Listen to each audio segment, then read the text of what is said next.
नमस्ते, मैं डॉक्टर वीणा गानी। इस वीणा वाच चैनल में आप सभी का स्वागत है। जैसे कि हमने प्रारंभ में ही कहा था कि सुभाषितों पर आधारित यह मालिका होगी। हम उसी श्रृंखला में आज पहला सुभाषित देखते हैं। सबसे पहले ये जान लेते हैं कि सुभाषित का अर्थ क्या है। सुष्ठु भाषितम इति सुभाषितम यह कहा जाता है, अर्थात जो वचन, जो वाक्य बहुत सुंदर है, जिसका अर्थ सुंदर है या जिस अभिव्यक्ति सुंदर है, वह सुभाषित कहा जाता है। इस सुभाषित में कभी किसी सौंदर्य का वर्णन होता है, चाहे वो प्रकृति का हो या किसी रमणी का, उसे भी सुभाषित कह सकते हैं। या कभी ऐसा होता है कि किसी नीति मूल्य का वहाँ पर वर्णन है, वह भी सुभाषित कहा जाता है। तो इस प्रकार सुभाषित का हम एक साधारण व्याख्या लक्षण उसका यह बता सकते हैं कि जिसमें किसी का वर्णन है या किसी नीति मूल्य का कथन है और जो सुनने में बहुत ही सुंदर लगता हो, वाणी का एक अलंकार रूप हम उसे देख सकते हैं, तो वह है सुभाषित। तो आज हम इसके पहले सुभाषित में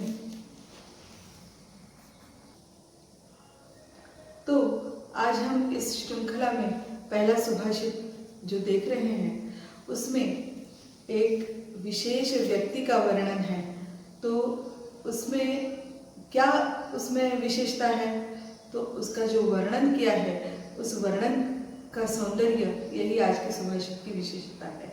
सुभाषित है, कूजन्तं राम रामेति मधुरं मधुराक्षरम् आरुह्य कविता शाखां वंदे वाल्मीकि कोकिलम्।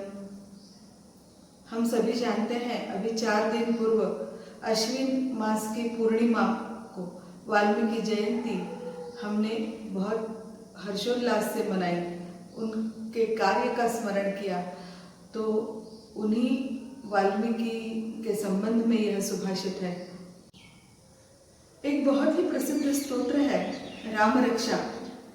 इसके रचयिता हैं बुधकौशिक ऋषि। इनकी इस रचना में यह श्लोक आता है। महर्षि वाल्मीकि का उन्होंने कोकिल के रूप में वर्णन किया है। अब ये किसी व्यक्ति का किसी पक्षी के साथ वर्णन, यह शायद जिन्हें भाषा का अल्प ज्ञान है या भाषा नया नया सीखना शुरू किया है, तो उनको शायद ये थोड़ा अलग लगे, लेकिन ये संस्कृत भाषा की और उससे निकली सभी भाषाओं की विशेषता है। जिसका वर्णन हमें करना है, उनके गुणों का वर्धन करने के लिए, उनको गुणों की महानता बताने के लिए हम किसी ऐसे प्रसिद्ध प्रमाण से उसकी तुलना करते हैं। यहाँ पर कोकिल के साथ वाल्मीकि महर्षि की तुलना की है, तो उसका कारण यह है कि कोकिल की आवाज़, कोकिल का ध्वनि बहुत ही सुंदर मीठा माना जाता है। उसकी ध्वनि बहुत मधुर होती है। तो उसी प्रकार वाल्मीकि मुनि एक मानो एक कोकिल है, और जैसे कोकिल अपनी कूक सुनाता है, वैसे महर्षि वाल्मीकि क्या सुना रहे हैं? राम राम के मधुर अक्षर सुना रहे हैं। कहाँ पर बैठकर? तो उन्होंने साहित्य संसार जो है उसको एक वृक्ष की उपमा दी है, एक कल्पना की है। और जैसे गद्य, नाट्य, चंपू, कविता, इस प्रकार उसकी शाखाएं हैं। अब जबकि वाल्मीकि रामायण जो है वह काव्य है, पद्य है, महाकाव्य माना जाता है। विश्व का पहला महाकाव्य वेदों के पश्चात जो माना जाता है वह पद्य है। इसलिए कविता शाखा जो है साहित्य की, उस कविता की शाखा, कविता रूपी शाखा पर यह वाल्मीकि मुनि रूपी कोकिल बैठकर अपनी सुंदर आवाज से, वाणी से राम राम के मधुर अक्षर सबको सुना रहे हैं। यह संस्कृत भाषा में रूपक अलंकार माना जाता है, जब जिसका वर्णन किया जाता है और जिससे उसकी तुलना की जाती है उनमें कोई अभेद नहीं है, अर्थात जिसका वर्णन किया जाता है वह उपमेय, वह जिससे तुलना की जाती है वह उपमान, उस उपमान के साथ उतनी ही श्रेष्ठता से है। इसका वर्णन जब किया जाता है, जिस प्रकार किया जाता है, उसे रूपक अलंकार कहते हैं। ऐसे कितने ही अलंकार संस्कृत साहित्य में हमें देखने मिलते हैं। तो यहाँ पर रूपक अलंकार का एक बहुत सुंदर उदाहरण हमें बुद्धकौशिक ऋषि ने सुनाया है कि वाल्मीकि रूपी कोयल साहित्य संसार, साहित्य वृक्ष की कविता रूपी शाखा पर बैठकर अपनी कूक सुना रहे हैं। जैसे कोयल की कूक हमें मीठी लगती है, वैसे ही वाल्मीकि मुनि के मधुर अक्षर राम राम यहाँ हमें अच्छे लगते हैं। तो इस प्रकार वाल्मीकि मुनि का पूरा जीवन उस राम राम के पूजन के साथ बुद्धकौशिक ऋषि ने हमें पूरा बताया। प्रचेतस मुनि थे, उनके पुत्र इसलिए वो प्राचेतस भी कहे जाते हैं।